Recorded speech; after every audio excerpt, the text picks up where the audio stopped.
Hey, this is Rick Brandenburg for Turf Bugs and Rock and Roll, and it's late November, and even though Thanksgiving is right around the corner, I'm in kind of a foul mood, no pun intended.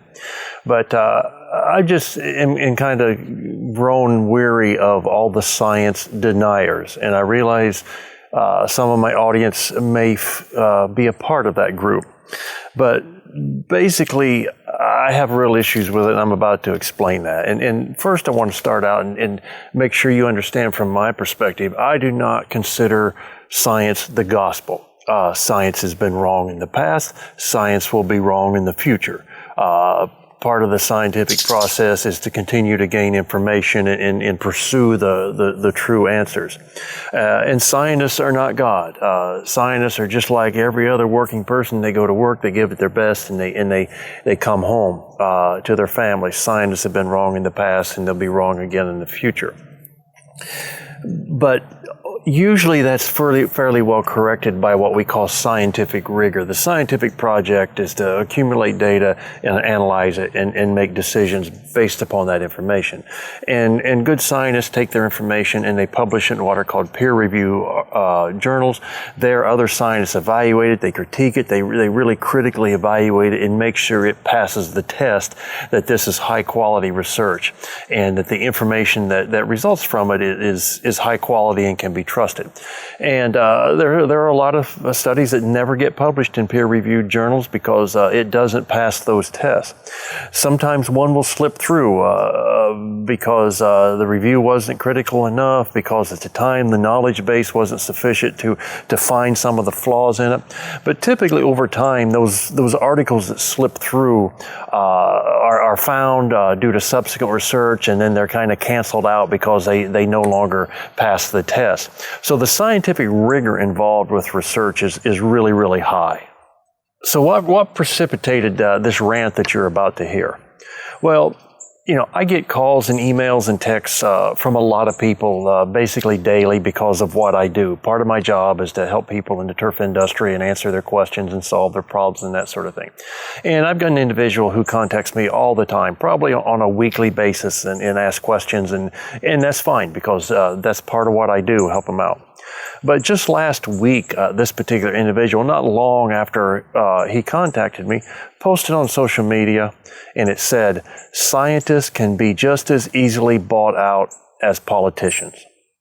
Now, I'm going to assume he wasn't talking about our exchange earlier in the day and the information I passed along, but that really got to me, that someone who obviously, and I know he contacts my other colleagues like Fred Yelverton and Jim Kearns and asks them questions, someone who consistently, for his benefit, contacts scientists to help him do his job as a turf manager better, would post something like that. And I guess where I'm going with this, it's so I'm so tired of people saying scientists don't know what they're talking about unless the scientists agree with their opinion. And let me give you an example. Climate change. There are tons of people out there who say climate change scientists have all been bought out, they're all on the take, they're all, politicized, this and that. And people who believe that, in my opinion, are no different than the people who believe the earth is flat, or anti-vaxxers, or anti-GMOs. You're taking your opinion, looking for information that supports it, and denying the overwhelming abundance of facts and research that supports the real answer.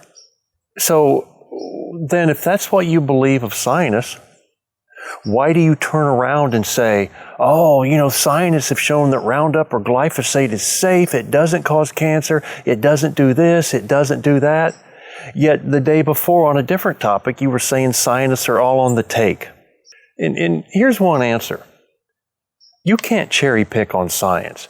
You can't take one area of science and say those scientists don't know what they're talking about, and then another area of science and say, those people, they've got it figured out. They support my opinion. You just can't do that, nor can you take 2 articles out of thousands on a particular topic that support your opinion, and pull those out. That's what activists do. That's what people who have an agenda do, is they cherry pick information to support their opinions. And that shouldn't be a part of our industry. And people will say, but scientists change their minds all the time. We don't know what to believe. And of course, this really came out during the COVID outbreak, something that we knew nothing about. And over time, as we did more research, gained a better understanding, we changed our approach to it simply because we had a better understanding of it. And this happens. That's part of what science is all about. You continue to pursue more data, more information, so that you can understand the system better and make better decisions. So scientists don't change their minds. Scientists enhance their understanding, and as a result, look at things differently. And my father, who was one of the finest men to walk on this planet, who farmed, used to say that to me. Scientists are always changing their minds. And well, sometimes the information comes out, changes with new fertilizers, new pesticides, new varieties. But essentially, the thing that changed with my father was his understanding and appreciation of this information, and it changed his perspective on it. So here's what I have to say about this. I'm sick and tired of science deniers. They think they read something on Facebook, it supports their opinion. Therefore, that particular group of scientists is on the take. They've been politicized. They can't be trusted. They don't know what they're talking about. On and on and on down the list. And a lot of those same people come to scientists in the turf industry and want answers. And so there's just two things I want to say on that. One is, and I'm as guilty as anybody, we look for information that supports our opinions. But here's a fact. Just because you believe in something very strongly doesn't mean it's correct. Look for real information. But here's the message I want to give you today.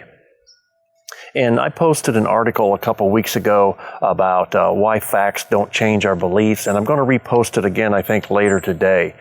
And what that article came down to say is, you don't necessarily believe or trust information that comes from people you don't know.